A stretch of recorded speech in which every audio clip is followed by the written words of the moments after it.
Salut à tous, j'espère déjà que vous portez bien et bienvenue dans la 24e épisode de notre formation sur la création d'un site e-commerce de A à Z sur Symfony 7.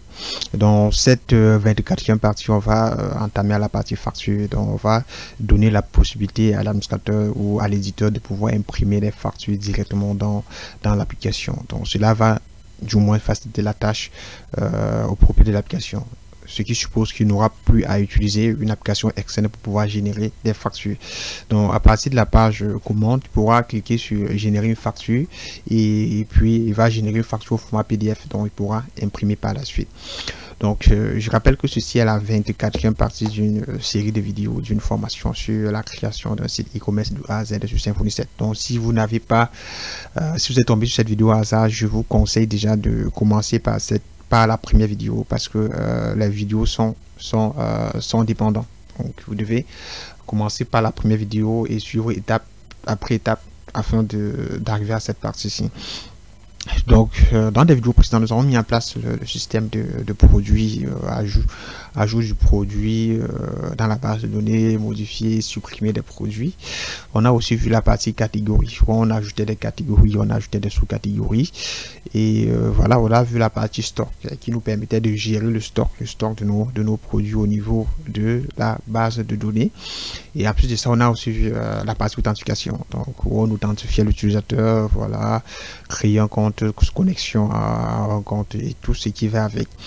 Et on a aussi vu le panier, comment mettre en place un panier. Donc, si vous êtes tombé sur cette vidéo à ça, je vous conseille déjà de suivre depuis la première vidéo, parce que cela va vous donner des compétences nécessaires pour développer des applications sur Symfony. Donc, sans plus tarder, on va continuer directement avec notre projet. Donc, vous allez dans un temps, vous allez démarrer déjà votre application. Donc là, je suis déjà dans mon application. Vous allez démarrer à partir de votre comme habituellement, c'est-à-dire à partir de la commande Symfony -d. Vous allez la démarrer, et ensuite ce qu'on peut déjà faire dans un premier temps, on va créer un contrôleur qui va gérer ces factures là. Donc on va déjà commencer par la commande je sais pas, on va déjà commencer par créer à partir de voilà, on va commencer par créer un contrôleur. La commande Symfony console avec 2 points contrôleur. On va appeler notre contrôleur build contrôleur, c'est-à-dire facture, vu que c'est là qui va gérer des factures. On va appeler cela build contrôleur. Ensuite, je vais valider. Après cela, tout s'est bien passé. Donc, ça suppose donc que si je me rends dans contrôleur, j'aurai un nouveau fichier du nom build contrôleur. Et aussi au niveau de vue, si je me rends aussi dans template, cela va aussi générer un dossier appelé build. Dans ce dossier, on aura notre fichier template. Et maintenant, au niveau de ce contrôleur, on a déjà une première route qui est /build, qui retourne directement le template. Donc, on va paramétrer. Donc, on va changer déjà le nom de la route en commençant par /editor. Cela suppose que c'est rien que les éditeurs qui auront accès à cette route là.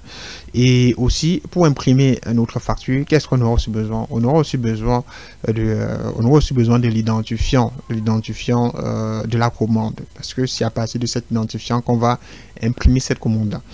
Donc ici, on peut donc aller order, on peut donc ajouter order. Et je rappelle que très souvent, il faut bien nommer vos routes. Donc, du genre, si quelqu'un jette un coup d'œil sur votre route, il va comprendre automatiquement de quoi il s'agit, sans trop réfléchir. On va dire /order, ensuite on va mettre l'identifiant. On va mettre ID. Cela, comment, comme je parlais bien de bien nommer les routes, si vous jetez un coup d'œil là sur ma route, vous allez constater que là on a éditeur. Je suppose que si les éditeurs l'administrateur qui aura cette route. Ensuite on a order. Après order, on a l'identifiant. Donc ça suppose donc que l'identifiant est lié à order. Ensuite on a build. Ça suppose donc qu'on a facture, identifiant et non, commande, identifiant et facture. Donc à partir d'ici, on peut déjà comprendre que on souhaite tout simplement générer la facture d'une commande dont l'identifiant est passé en paramètre. Donc à ce niveau, qu'est-ce qu'on va faire? On va toujours retourner notre template. notre template build.html.tweak. On va dans un premier temps laisser ceci comme ceci. Maintenant ici, ce qu'on va déjà faire, ce que on va déjà récupérer l'identifiant qui est passé en paramètre. Ensuite, qu'est-ce qu'on aura besoin? On aura besoin de build repository. Non, de order repository, autant pour moi. Order repository. On peut stocker cela dans $order repository. Maintenant, ici, ce qu'on peut faire, c'est que on peut créer une variable qu'on va appeler $order. À ce $order, qu'est-ce qu'on affecte? On affecte notre $order repository. Order repository. À cela, qu'est-ce qu'on va faire? On va rechercher la facture qui correspond à l'identifiant passé en paramètre. Donc, c'est ce qu'on essaie de faire. Maintenant, ce qu'on peut donc faire, c'est qu'on va donc envoyer cette facture-là au niveau de notre vue. Donc, ici, on va venir là, on va dire order et on va appeler cette variable order. On va donc dire order et puis on va dire $order, tout simplement. Je pense que déjà là c'est bien. Ça se trouve donc que si on se retourne maintenant ici, la première des choses à faire, c'est que on va déjà dans un premier temps, on va supprimer ceci. Et ici, c'est le fichier qui, voilà que je peux dire, ça sera en fait imprimé. Donc du coup, on n'aura pas besoin dans ce fichier, on n'aura pas besoin du layout de bash. Donc on n'aura pas besoin de base.html.tweak pour générer notre facture. Donc ici, donc qu'est-ce qu'on fait? On est retourné ici. Et bon, ce qu'on va donc faire, c'est que on va récupérer, on va d'abord dans un premier temps afficher la facture. On va d'abord afficher la facture. Si je me rends dans base.html.tweak, on va d'abord importer, je sais pas trop quoi, on va d'abord importer Bootstrap pour mieux gérer ceci. Parce que on n'a pas besoin du layout de base. Je viens ici dans mon base.html.tweak, dans layout, tout ça, dans layout, template. Bref, dans le template, d'autant pour moi, on avait un fichier base.html. Donc, je vais récupérer Bootstrap qui est à l'intérieur, le lien pour lier notre projet à Bootstrap, pour importer Bootstrap. Et puis, je vais venir, je vais coller là. Donc, ça suppose que tout ce qui sera écrit après ce link-là sera formaté avec Bootstrap. On va utiliser directement des classes Bootstrap pour faire la mise en forme. Ici, donc, on a ceci. Maintenant, pour faciliter la tâche, qu'est-ce qu'on avait? On avait, je pense, on va faire une petite copie. Donc, parce qu'au niveau, disons, au niveau de, je pense, au niveau de, je crois, au niveau de order, qu'est-ce qu'on avait fait? On avait un petit tableau. On peut exporter cela. Parfois, on peut faire de copier-coller pour aller beaucoup plus vite. Si je me rends dans order, dans des commandes, on avait un fichier index qui générait en fait, je crois, non, c'est pas ceci. C'est pas ce fichier-ci. On avait un fichier order.html.tweak que voici. Donc, qui affichait la commande. Ce qu'on faisait en fait, c'est que on récupérait toute la commande. On récupérait toute la commande de la base de données et à ces commandes, on faisait une boucle. Alors que dans notre cas, c'est pas toutes les commandes qu'on a récupérées. On a tout simplement récupéré une seule commande. Donc, on n'aura pas besoin de cette boucle-ci. Pour ne pas avoir à réécrire tout le code, pour ne pas avoir à réécrire l'ensemble du code et tout ça. Vu que c'est une seule commande, on peut récupérer tout ce qui est dans for. Tout ce qui est dans for. Parce que notre facture est liée à une commande. Donc ici, on récupère toutes les commandes. Donc on peut tout simplement copier le code du tableau qu'on exploitait, le code qu'on exploitait au niveau de commande pour pouvoir facilement gérer notre facture. Donc je récupère tout ce qui est dans for. Comme c'est pas une boucle ici, on a un item, c'est pas une collection. Donc on n'aura pas besoin de for. Donc ici, je copie ceci. Et puis je reviens dans build index et puis je tape ceci. Donc ça suppose donc que ici donc on va prenez le temps de bien observer. Hein. Ici on a is completed. Ici on n'a pas trop besoin de ça. Bah, on va quand même faire des petites modifications. Ici on a ceci. Si c'est égal à trop. Et ça va fonctionner tout simplement parce que ici on n'aura plus trop de ça parce que ici c'est order. Je vais passer order directement.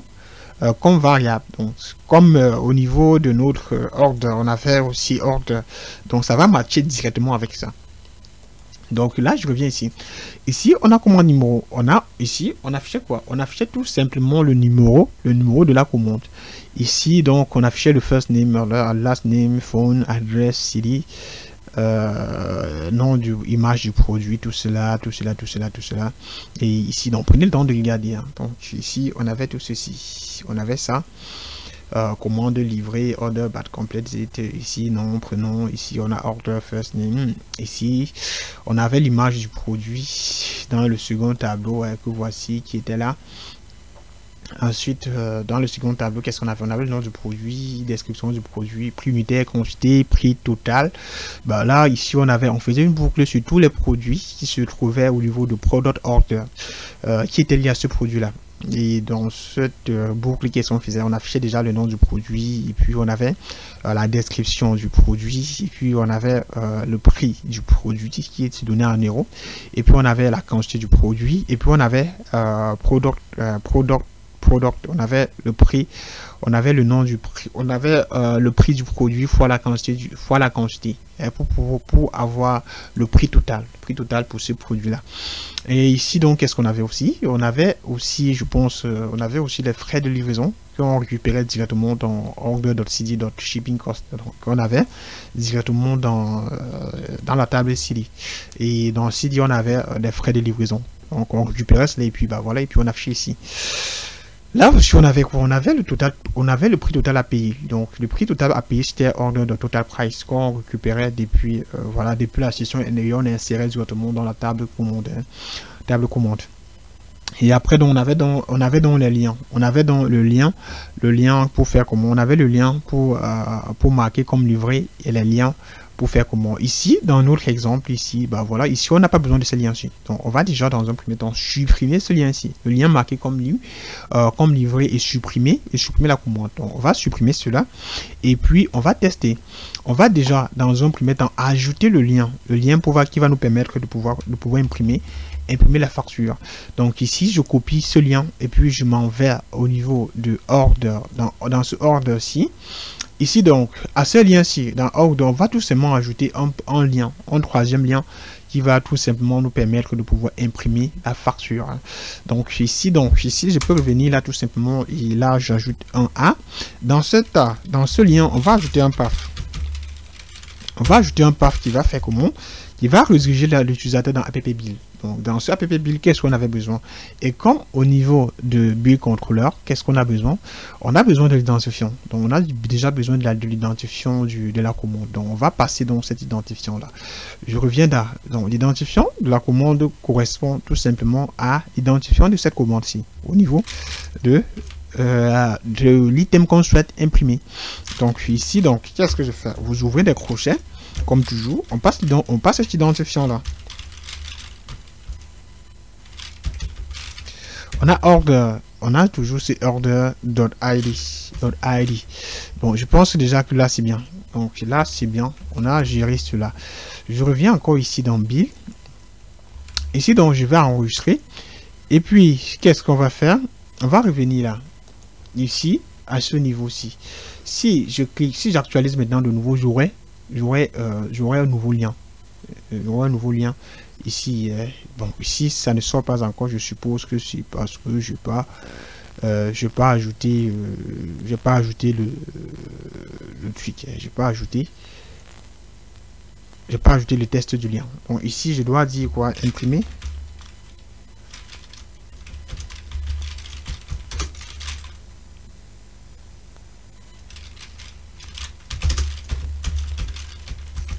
Imprimer la facture, hein. Donc je vais mettre là imprimer la facture, et à ça aussi on peut ajouter une classe btn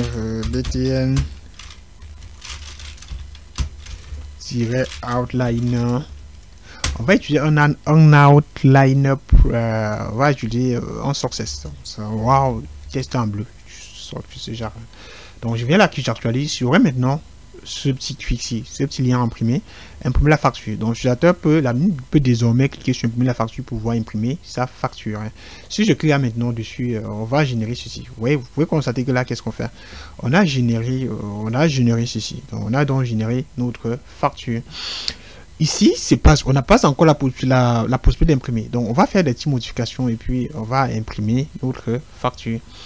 Maintenant ici, qu'est-ce qu'on aura concrètement besoin? je vais revenir là. Je vais revenir là dans mon projet. Ici, donc, qu'est-ce qu'on avait imprimé la facture? Je reviens maintenant là, dans build/index ici. Je peux faire comment? Je peux entourer notre code d'une div de classe container. Je peux entourer l'ensemble d'une div de classe container. Ensuite, je vais descendre là, tout là en bas, et puis je fais ma div. Et puis bah, là, je remonte là en haut, et puis je fais une tabulation pour créer l'indentation. Donc, faites toujours l'effort de pouvoir indenter votre code.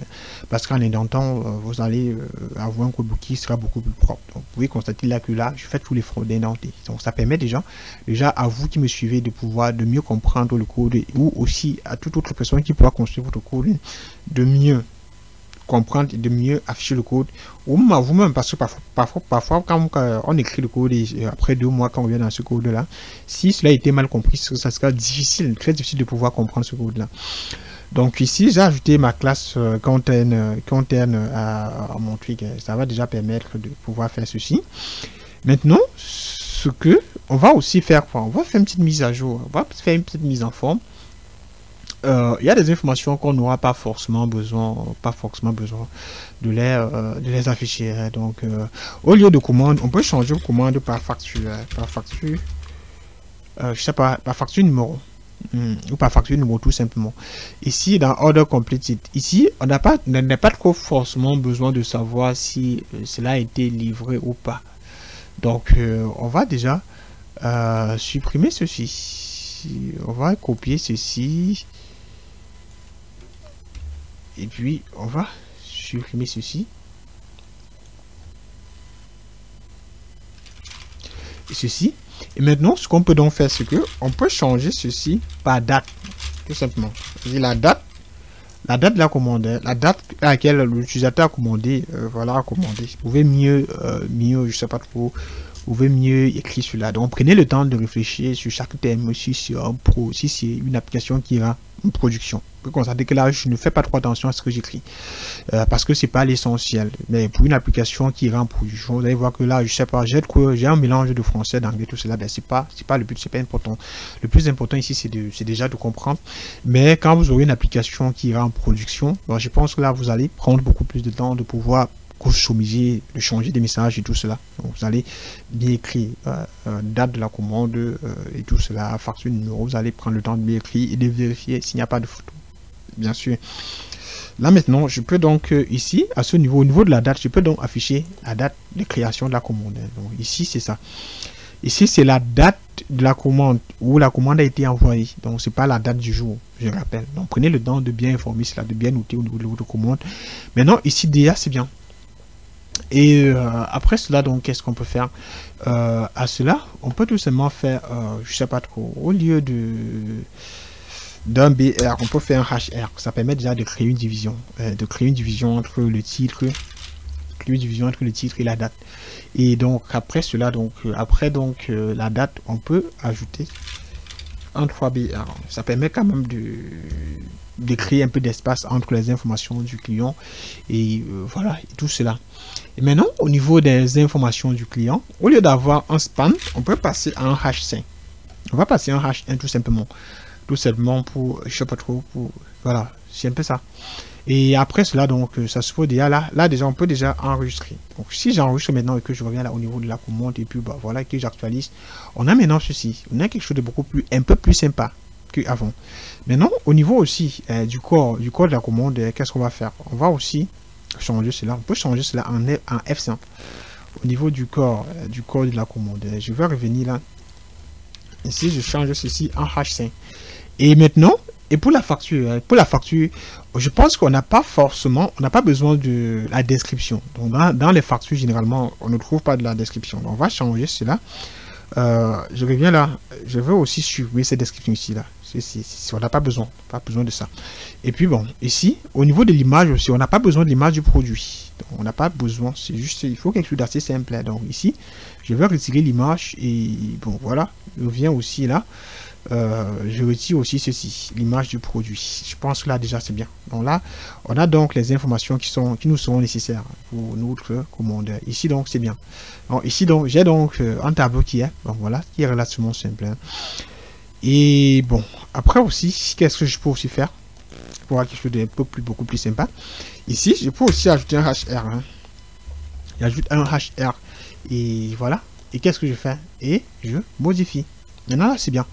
Et je peux aussi rappeler que quand vous allez, on va installer un template, on va installer un plugin qui va nous permettre de pouvoir générer le PDF. Mais pour l'instant, on se charge d'abord de la mise en forme.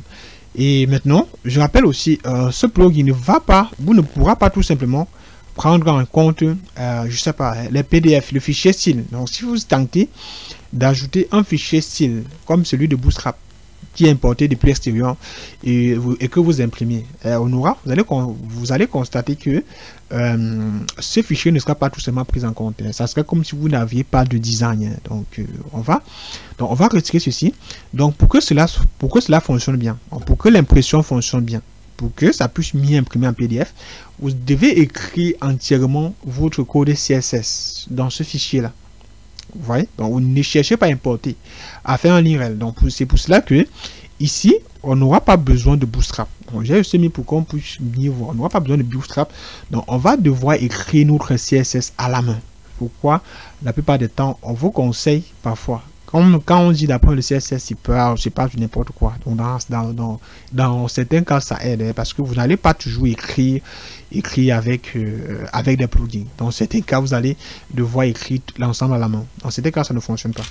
Donc, ici, on va déjà créer notre balise style. Et dans ce style, on va d'abord faire un table. On va d'abord sélectionner notre balise table. On sélectionne notre table. À notre table, qu'est-ce qu'on va faire? On va donner une largeur de quoi? On va donner une largeur de 100%. On va donner une largeur de 150. Et on va faire un border collapse. Et puis on va faire collapse. Donc ça permet déjà de joindre les bordures des colonnes de notre tableau. Et aussi ici, le width de 100%, ça permet déjà d'avoir une largeur à 100%. En full width. Donc ici, donc ça permet déjà d'avoir ceci. Donc on a déjà quelque chose que je ne sais pas comment. Ben, on va travailler à améliorer le rendu de notre tableau. Maintenant ici on a sélectionné table. Ensuite qu'est-ce qu'on va sélectionner? On va sélectionner les en-têtes. On va sélectionner les TH et les TD.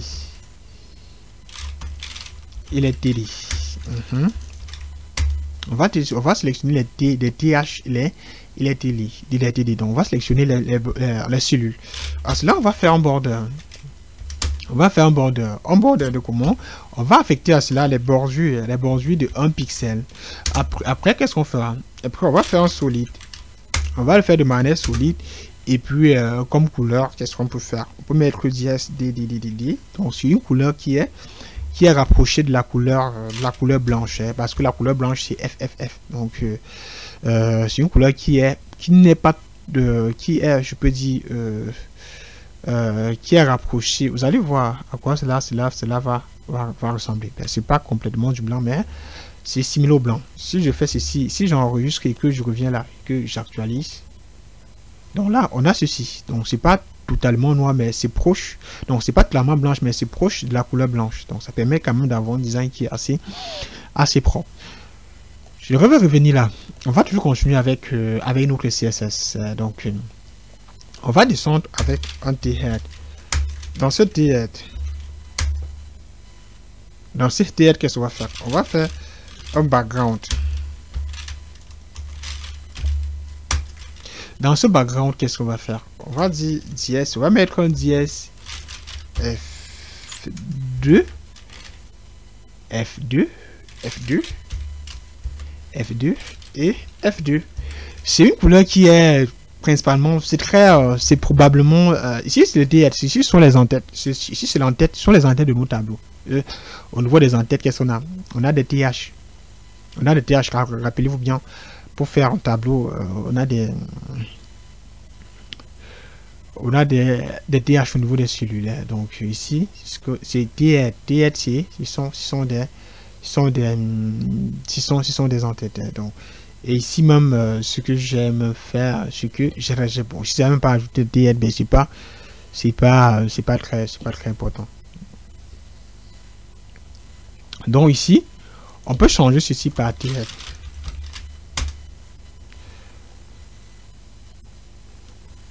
Ici, je viens ici, je mets aussi TF.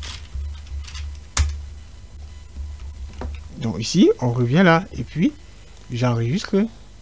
Et puis là, j'ai ceci. Donc c'est déjà bien. Donc je venais là de changer les... voilà, TF. Donc là, c'est bien. Maintenant, ce qu'on va faire, c'est que... on va continuer. Après les en-têtes de nos tableaux, qu'est-ce qu'on a? On a maintenant... on peut maintenant faire comment au niveau des TH. Au niveau des TH, tout simplement, on peut mettre des paddings. On peut ajouter des paddings. On peut ajouter des paddings de combien? On peut ajouter des paddings de 8 pixels. De 8 pixels. Ensuite, après ces paddings, on peut mettre un texte align. Un texte align de left. Donc, on va afficher, forcer le texte voilà, à gauche. Parce qu'on avait des trucs qui venaient juste là au milieu. Ici, c'était pas très beau. Voilà. Ici, donc, on a ceci. Et bon, voilà. On va toujours continuer avec notre CSS. On revient là. Qu'est-ce qu'on pourrait encore faire? On peut aussi travailler à améliorer, quelques trucs. On va aussi améliorer. Donc ici, ce qu'on va faire, c'est que on va faire en sorte que des lignes qui sont voilà, qui sont impairs prennent une couleur, prennent une certaine couleur. Pour cela, voilà, on va venir ici. On va dire tbody.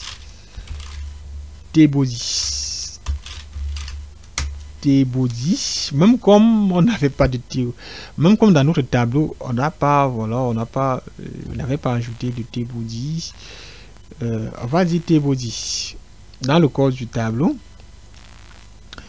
On va dire dans tbody, c'est-à-dire dans le corps du tableau, on va sélectionner de quoi? Dans les TR.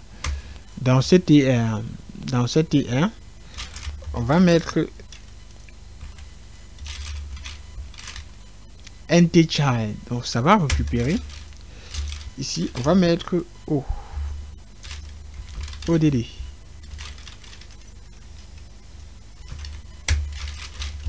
On va faire un background. Fait dièse F9.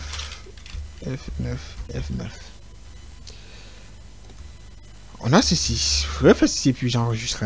J'enregistre et que je vais enregistrer. Donc on a donc ceci. Donc on a pris les lignes qui sont impaires. Aux lignes impaires de nos tableaux, de nos différents tableaux, qu'est-ce qu'on fait? On ajoute tout simplement une couleur de fond. Si je vais un peu essayer de prendre une commande qui a assez d'éléments. Je vais prendre le cas de cette commande-ci que j'ouvre. Donc on a ceci. Donc on a ici, on a des lignes qui sont impaires, dans lignes impaires qui prennent une certaine couleur, une certaine couleur de fond. Et je pense que là ça va. Là ça va. Et on peut continuer. Maintenant, on a fini avec l'apparence. Donc on a déjà quelque chose qui est d'assez concret. Donc, on va maintenant gérer l'impression.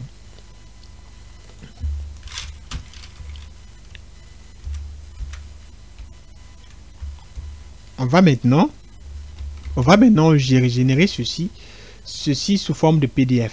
Et je rappelle qu'ici, vous n'avez pas trop besoin de chercher à, je sais pas comment vous expliquer cela, de chercher à mettre ça dans un conteneur parce que le format du PDF va rétrécir cela. Parce que là, on a l'impression que ça occupe les 100%. Les 100% de la totalité de notre écran. Mais c'est pas important. Au niveau du PDF, au niveau du plugin qui va gérer le PDF, cela sera géré. Donc cela sera géré automatiquement. Donc ici, donc ce qu'on va donc faire, c'est que on va installer un composant qui va qui va nous permettre d'imprimer le PDF, d'imprimer notre facture. Et pour cela, on va installer un bundle du nom de DOM PDF. Donc, on va déjà faire un compose rec.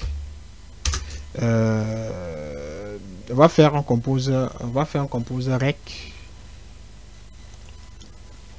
Donc, on va faire un compose rec de DOM PDF slash DOM PDF. Donc, vous allez entrer compose rec. Donc, ça va nous permettre d'installer cette commande là. DOM PDF slash DOM PDF, et puis on va valider et puis on va patienter. Si tout se passe bien, notre composant sera installé et tout ce qu'on aura fait, ça sera de l'utiliser, donc de l'exploiter pour pouvoir imprimer notre facture. Donc là déjà c'est bien, notre composant a été bel et bien installé. Voilà.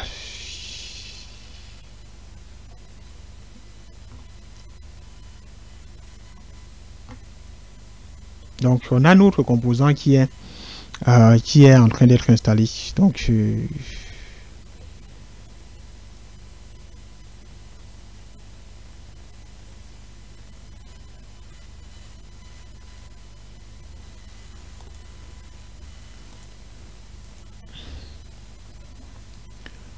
on va patienter qu'il soit installé. Ok, bon là déjà notre composant a été installé. On peut bien constater là, ça a été bien installé. Donc ce qu'on peut donc faire, c'est que on va maintenant revenir au niveau de notre contrôleur. On va se retourner au niveau de notre contrôleur et puis on va donc générer cela. On avait au niveau du contrôleur, on avait notre build contrôleur. Dans ce build contrôleur, on va donc écrire le code qui va nous permettre de pouvoir générer notre facture. Ici donc, ce qu'on va faire, c'est que on va déjà premièrement créer une variable qu'on va appeler de la PDF option, qui va récupérer les options. La PDF option qui va récupérer les options d'impression. Cela sera égal à quoi? Un new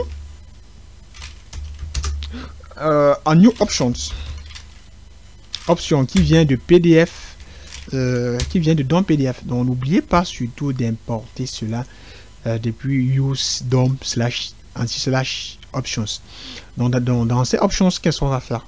On va aussi créer une deuxième variable qui sera qu'on va appeler dollar, bon on va dire dollar la PDF options. On va donc setter un certain nombre d'options. Et pour cela, qu'est-ce qu'on va faire?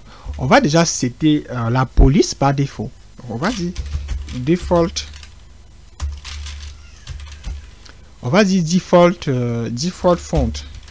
Ce default font va permettre déjà dans un premier temps de pouvoir d'affecter une police par défaut. La police d'impression. Ici, on va utiliser la police Arial. Vous pouvez utiliser la police de votre choix, mais dans notre cas, on peut utiliser Arial, qui pour moi vous semble la plus appropriée. Maintenant, on va aussi utiliser une variable de la DOM PDF. Donc, dans ce de la DOM PDF, on va affecter quoi? On va affecter new DOM PDF. New DOM PDF qui va venir de quoi? De DOM PDF. Et aussi importer cela depuis quoi? On a depuis DOM PDF slash DOM PDF. Donc n'oubliez jamais d'importer. Parce que dans le cas contraire, ça va vous générera des erreurs. Dans ce new DOM PDF, qu'est-ce qu'on va faire? On va donc ajouter quoi? Les options de la PDF options, les options qu'on venait de créer. Maintenant, qu'est-ce qu'on va faire? On va imprimer le rendu qu'on venait. On va imprimer tout simplement le rendu qu'on venait de développer ici. Dans la, je pense qu'on a développé cela dans le fichier build. Donc, on va revenir ici. On va donc dire quoi? On va créer un HTML. Vu que c'est du HTML qu'on souhaite imprimer, on va écrire, on va appeler du HTML, ce qu'on souhaite imprimer. Donc, cela va générer, ça va imprimer à partir d'un code HTML. Vous aurez aussi la possibilité d'écrire directement votre code HTML ici et pouvoir l'imprimer. Et pour des questions de meilleure pratique, de bonne organisation du code, c'est justement pour cela que on a créé notre fichier ici. Donc ça permet tout simplement de séparer le contrôleur du HTML. Donc vous n'avez rien à voir avec du HTML dans vos contrôleurs. Ça fait partie des meilleures pratiques. Donc faites toujours l'effort d'écrire du HTML en dehors, de vos contrôleurs, c'est-à-dire dans des vues Twig, parce que c'est Twig qui est fait pour ça. On s'est fait pour ça. Donc c'est Twig qui est beaucoup plus adapté pour avoir pour des questions de lisibilité et tout le reste. N'écrivez surtout pas, parce que là j'avais aussi le choix. Donc j'avais aussi le choix de venir ici créer tout simplement ceci et me mettre à faire des H1 à l'intérieur et ainsi de suite et écrire mon code. Ça c'est pas pour des bonnes pratiques, cela c'est pas conseillé. Donc vous écrivez votre code HTML en dehors de vos contrôleurs. Maintenant ici le HTML ça sert quoi? On peut donc utiliser un $10 render view. Donc à partir de certaines fonctions qui ont été créées pour cela, vous pouvez donc importer cela. Donc on peut faire donc quoi? On render view. Et dans ce render view, qu'est-ce qu'on avait? On importe donc ceci. On va donc copier ceci. On va copier ceci. On va revenir là. On va coller là. Vous voyez bien. Donc on a dit de HTML est égal à quoi? Est égal à voilà ceci ce qu'on a fait. Voilà ce qu'on a dit. Render view est égal à build/index de HTML.twig.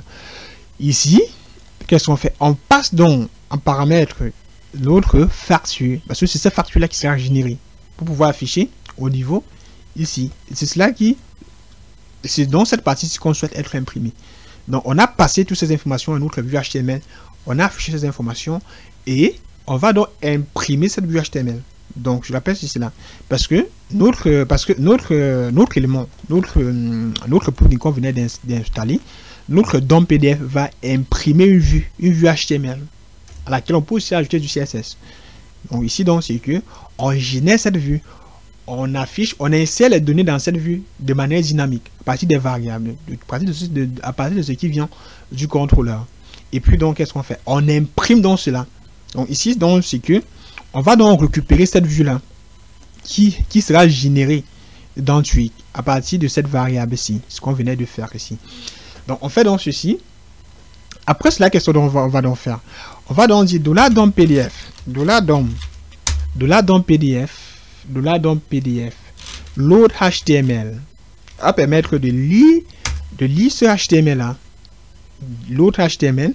On va dire $HTML. Donc, je répète que si vous avez aussi le choix aussi d'insérer directement votre HTML ici à l'intérieur, hein, dans des crochets, mais ça n'a pas de bonnes pratiques. Donc, j'insiste là-dessus. Donc là, on fait donc un load HTML. Et puis donc, qu'est-ce qu'on fait? On peut donc faire un rendu. On peut donc dire $DOM PDF. On fait un rendu. À partir de render, ça va donc faire le rendu de notre truc. Maintenant, après cela, qu'est-ce qu'on va faire? On va créer un stream. Donc, on va donc générer la page qui va afficher cela. Et aussi le nom du fichier. On va donc dire $DOM PDF stream. On va créer un stream. Et dans ce stream, qu'est-ce qu'on fait? On va donc entrer le nom du fichier qu'on souhaite imprimer, le nom à générer pour le fichier là.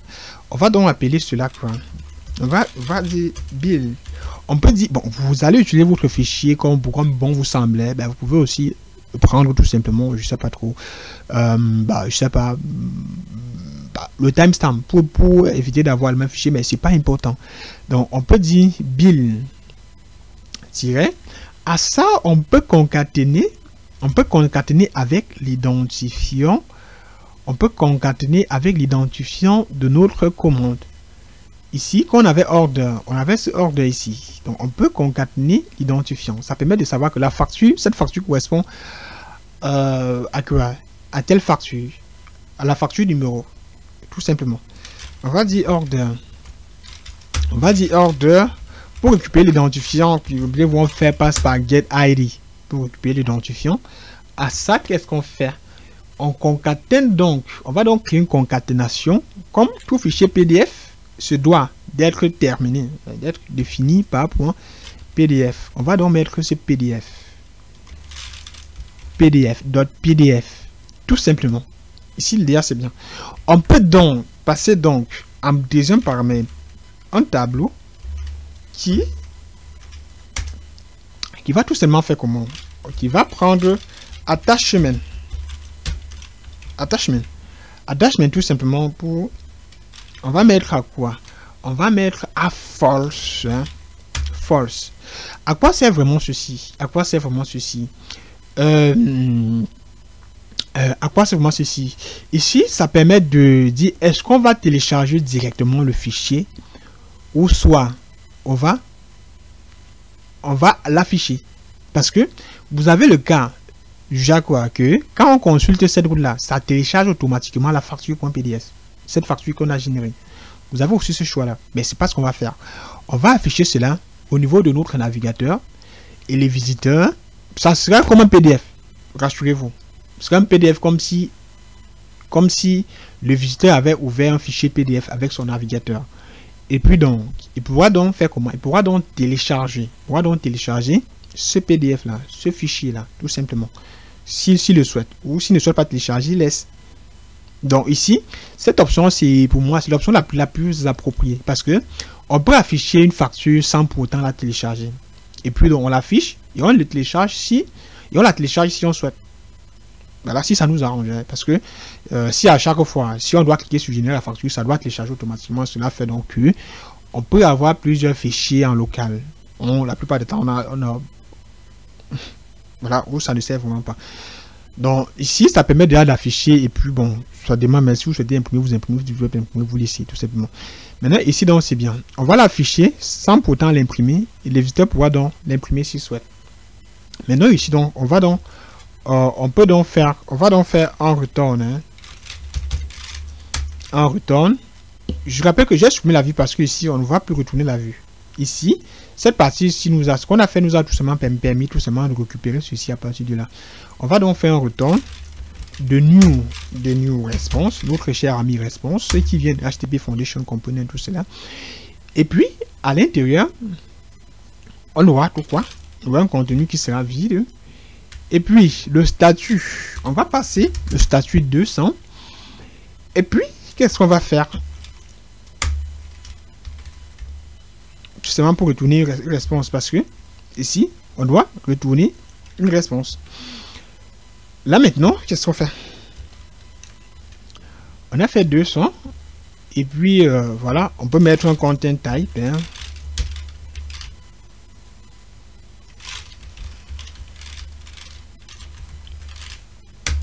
On peut mettre un content type application /pdf. Là, je rappelle que ceci est important pour le type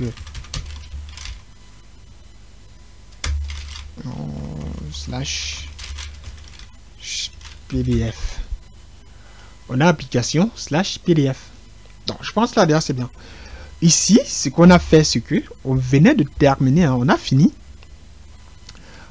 notre travail. Donc ici, je dois donc enregistrer.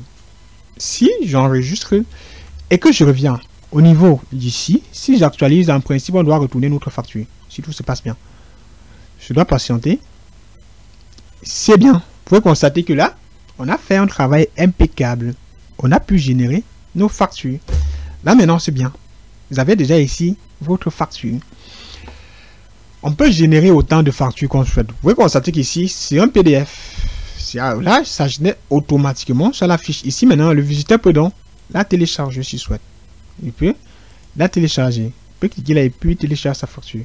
Et en téléchargeant, donc, on a bel et bien le nom qui a été généré. Voilà que là, on a build3.pdf. Et aussi, vous pouvez aussi customiser. Hein. Ici, on peut imprimer autant de factures qu'on souhaite. Ici, si on clique sur imprimer, ça charge et puis on a notre facture qu'on a imprimée. Je peux revenir là. Vous pouvez imprimer autant de factures. Vous pouvez imprimer autant que vous voulez. Hein. Voilà. J'ai ma facture qui est bel et bien là. Ici, on a la date, on a les informations du client, on a le code de la commande et puis on a le frais de livraison qui sont à 5 €. On a le total à payer qui s'élève à 100 €. Maintenant, ce que vous pouvez faire, c'est que vous pouvez maintenant customiser votre facture. Et c'est simple, hein? Vous pouvez customiser votre facture, question de la rendre beaucoup plus, si c'est votre boutique, ou même au niveau du nom de votre facture. Vous pouvez aussi entrer le nom de votre boutique. Je sais pas trop. Hein, je sais pas.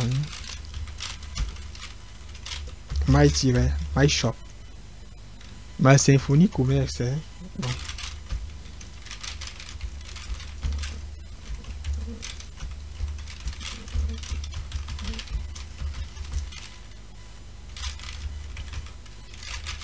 My Symphony e-commerce app bill. Et puis, ça va fonctionner. Si je viens là maintenant de nouveau et que voilà que j'actualise, on aura ceci pour enregistrer maintenant. Si je clique là, j'aurai maintenant My Symphony e-commerce bill 6.pdf. Donc ben là, ça permet déjà de configurer. Et là maintenant, c'est bien. Au niveau même du prix, qu'est-ce qu'on peut faire? On peut même mettre, et voilà, on peut afficher cela avec un grand caractère. Si de acheter, on peut mettre en acheter. Vu que ça concerne de l'argent et du coup il faut respecter de l'argent. Voilà. Viens là que j'actualise. On a ceci de total API. On a ceci. Et maintenant, comme je disais, à partir de ce DOM PDF, vous pouvez aussi ajouter des images. Hein. Donc si vous avez, si c'est une boutique qui est réelle, vous devez prendre le temps de bien créer la facture. Déjà, avant le numéro de la facture, vous pouvez mettre le nom de la boutique. Je sais pas trop. Le nom de la boutique. Vous essayez de customiser. Si la boutique a un logo, vous ajoutez l'image de votre logo, l'image de votre ceci. Vous entrez la description de la boutique avant toute chose, parce que ces informations peuvent être utiles pour voilà, pour la marque de l'entreprise, parce que c'est cette facture là qu'on va devoir remettre au client. Du coup, il faudra quand même avoir des et voilà le nom de la boutique et toute l'information relative avec la boutique sur la facture. Donc nous sommes déjà à 46 minutes. On va arrêter ici pour ce tutoriel. Et bon, je dois encore premièrement expliquer. Là, ce que vous allez faire, c'est que ce qu'on a fait de concret, c'est que pour l'impression de notre facture, qu'est-ce qu'on a fait? Là, voilà, on a importé déjà, on a installé déjà dans PDF cette librairie qui va nous permettre du genre de pouvoir imprimer des factures. Je rappelle que vous pouvez aussi l'utiliser, peu importe que vous soyez en PHP ou voilà, sur Symfony, pour aussi utiliser un PHP. Il faut seulement l'installer avec Composer. Et voilà. Et puis vous l'exploitez. On a ce don PDF qu'on a exploité. On a ceci. On a déjà premièrement, on a déjà importé la facture. Non, pas la facture, la commande, parce que on a imprimé pour une commande. On a imprimé la facture pour une commande. Et puis on a de la option qui permet tout simplement de définir les options, les options d'impression. Et si vous voulez en savoir plus, parce que ici, pour moi, généralement je ne veux pas trop perdre. Donc, je me limite à ce qui marche. Hein, à ce qui marche, bon, à ce qui marche bien. Ici, pour ce DOM PDF, vous pouvez avoir la description sur toutes les options que vous pouvez utiliser. Je vous conseille, vous pouvez aller regarder dans la documentation. C'est à ça que c'est vraiment la documentation. Parce que dans une vidéo, on ne peut pas tout voir. Donc, DOM PDF va vous permettre de faire bien plus d'autres choses que ce qu'on venait de voir. Mais on se limite à quelque chose de... Voilà, de bien, tout simplement. À quelque chose d'assez passable. À quelque chose... On sait de ça pour générer ce qu'on souhaite. Parce que ici, dans notre cas, on souhaite juste générer tout simplement une facture. Et ce qu'on a utilisé, c'est suffisant pour gérer une facture. Mais en dehors d'une facture, vous pouvez avoir besoin de générer des PDF beaucoup plus intéressants. Je sais pas trop. Beaucoup plus... je sais pas comment je veux dire. Beaucoup plus compliqué ou beaucoup plus complexe. Dans ce cas, je vous conseille d'aller lire la documentation de DOM PDF en profondeur. Parce que en le lisant en profondeur, vous allez découvrir bien d'autres possibilités. On a ceci, on a fait ceci, et puis on a fait ceci, et puis on génère notre PDF. Donc je ne vais pas trop tarder, donc on va arrêter ici pour cette vidéo. Déjà, merci d'avoir suivi cette vidéo et n'oubliez surtout pas de liker. Je rappelle, n'oubliez pas surtout de liker si vous êtes vous arrivez jusqu'à la fin. Je vous oblige pas, mais hein, c'est nécessaire. Voilà. Déjà, merci d'avoir suivi cette vidéo. On va se prendre dans la prochaine vidéo, dans laquelle, ici, on a Génie France, dans laquelle on va envoyer les mails de confirmation. C'est-à-dire, quand le client valide sa commande. Jusqu'ici, quand il valide sa commande, on est tout simplement redirigé vers la page qui affiche un message, votre commande a été envoyée. Et puis rien. Dans la plupart des cas, on aimerait bien que le client reçoive une notification par email, lui informant que voilà, sa commande était bien envoyée, sa commande était bien reçue. Donc ce qu'on verra dans la prochaine vidéo. Donc après la commande, après avoir enregistré la commande, on va envoyer un email, on va envoyer un message, un mail, par mail au client, au visiteur, à celui qui a envoyé la commande, que bon voilà, nous avons bien reçu votre commande, et à ça on peut ajouter les informations de sa commande. Donc ça lui permet quand même de le rassurer, que sa commande ait bien été reçue par la boutique. On dit bon, votre commande a été reçue et vous serez livré dans les plus brefs délais. Voilà, où nous vous appellerons beaucoup plus tard pour plus d'informations, pour plus de détails, pour autre information relative à votre commande. Donc on va arrêter ici. Sur ce, je vous remercie.